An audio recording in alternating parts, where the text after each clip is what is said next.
It was supposed to be a historic expedition, but it ended in tragedy. In June, the deep-sea submarine Titan embarked on a voyage to the Titanic, which sank in 1912. Like the luxury liner, however, the submarine never returned. In this video, we want to show you why the mission was doomed from the start, and how the terrible final hours on the Titanic submarine unfolded. So stay tuned. The wreck of the legendary Titanic lies 3,800 meters, almost 4 kilometers, below the ocean's surface off Newfoundland. Since the water pressure there is so high that there are hardly any submarines that can withstand it, only a few researchers have been able to admire the wreck in situ. A few years ago, the American company OceanGate wanted to change this, so they designed the Titan. In this deep-sea submarine, tourists with the necessary money could take a diving trip to the underwater ocean giant. The Titan, which was just 670 meters long and 280 meters wide and could hold 5 people, was essentially a tube of carbon fiber reinforced plastic and was able to dive to a depth of 4,000 meters. But already during the tests, OceanGate's head, Stockton Rush, realized that the material of construction of the outer shell could not withstand such a depth. However, because the company was determined to offer diving trips on the Titanic for tourists, the material was strengthened and the submarine was declared safe. Long before the fatal dive on June 18, 2023, Titan made a total of 90 passenger dives on the Titanic. Or rather, it tried to do so. 77 of the 90 dives had to be aborted prematurely, and the fact that the submarine reached the bottom on the remaining attempts was probably sheer luck. Deep-sea expert Rob McCallum, who worked for OceanGate, had warned the company's boss time and time again that the Titan had severe safety deficiencies and that its activities should be stopped immediately. But all his objections were ignored, and he was fired. Moreover, the submarine was never approved or even inspected by any regulatory authority or testing agency.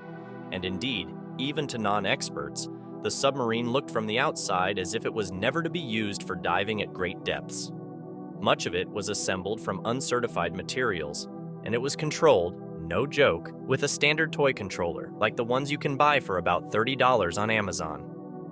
Despite all this evidence, which could really lead one to think that it wasn't a good idea to use the Titan, OceanGate boss Stockton Rush, along with French deep-sea researcher and Titanic expert Paul-Henri Narcolet, who was to pilot the submarine, went to the site of the Titanic's destruction in a ship in June 2023. Also on board were 3 tourists who had paid the incredible sum of $250,000 per person to experience a unique deep-sea adventure. They were 58-year-old billionaire and businessman Hamish Harding and businessman Shahzada Dawood, who was not only a billionaire, but also the wealthiest man in Pakistan with his son Suleiman.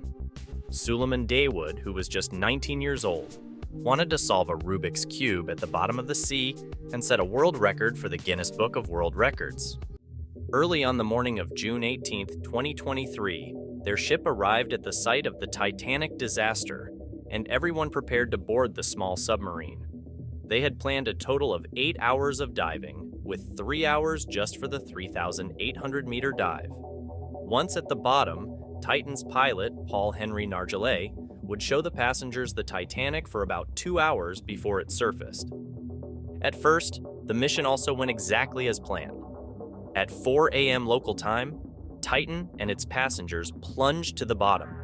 For safety reasons, the submarine continuously sent signals to the ship, through which its position could be determined. Communication via acoustic signals was also possible. However, after just 1 hour and 45 minutes, when the Titan had traveled just over half of its journey, all signals ceased.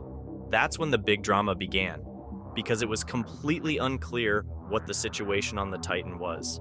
It was possible that not only had communication failed, but also that the control system was no longer functioning, and the submarine could not surface. Moreover, no one knew exactly where the tiny submarine was. The ship's crew that had brought the Titan to the dive site initially hoped that it was a radio malfunction, but when there was no response, even after an hour, the alarm was raised. The crew informed the Canadian Coast Guard of the disappearance and requested assistance in the search. What followed was a huge mystery, which was reported live by media worldwide. Not only had the Titan disappeared, but rescuers had little time to find the submarine. In fact, the Titan, which had sunk early in the morning of June 18th, had at most 96 hours of available oxygen. So, if it had not been recovered by midday on the 22nd of June at the latest, it meant certain death for the passengers, and so a giant rescue operation was set in motion. It was hoped that the submarine could surface on its own, and so several planes were sent to search the sea surface. In addition to the Canadian Coast Guard, the search involved the Canadian Air Force, the U.S. Navy, and other government agencies as well as private companies. However, nothing was found on the 18th of June or the following day. On the 20th of June, however, there was hope. A search team detected periodic banging noises in the water. It seemed as if the Titan's passengers were stuck on the bottom and were trying to draw attention to themselves by desperately banging on the walls of the submarine. Unfortunately, however, the original location of the strike could not be determined. On the 21st of June, the strikes continued, and because their location could still not be pinpointed, the rescuers doubled the search area. In addition, a special remote-controlled underwater vehicle was flown in from the US, which can be used at depths of up to 6,000 meters. In a race against time, this submersible then searched the seabed. Still, it found nothing until the estimated expiry of oxygen reserves at noon on the 22nd of June. At 6 p.m. on the same day, however, the remote-controlled device encountered the wreckage of the small submarine just 500 meters from the Titanic wreck. It later turned out that the vessel had probably crashed several hundred meters above its target, killing all those on board before they could get a glimpse of the Titanic wreck. During the crash, likely caused by a crack in the submarine's pressurized hull, the pressure inside the submarine became the same as the external pressure at lightning speed. The noises that had previously been heard came from somewhere else. A crash at such a depth lasts only milliseconds and happens so quickly that none of the passengers would have been aware of their death. Thus, such a death is indeed completely painless. Subsequent analysis of the data also showed that the U.S. Navy had recorded the sound of the explosion on the 18th of June, the day of the descent. While incredible efforts were made to rescue the passengers, they had been dead for a long time, and especially afterward, there was much criticism of the huge rescue operation and the continued reporting on the case. Critics have complained that a disproportionate amount of money has been spent on the search for billionaires who decided to board an unsafe submarine, while elsewhere in the world, millions of people are suffering and dying every day, and nobody cares. Please take the opportunity to tell us what you think in the comments. An irony of fate in the Titan's case is the parallel with the sinking of the Titanic, which the expedition wanted to visit. In the case of the ocean liner, those in charge wanted to set a record and deliberately ignored many safety problems and warnings in advance, only to make the voyage as planned. That was our video on the terrible last hours on the Titanic submarine. Leave a like if you found the video interesting and subscribe to our channel.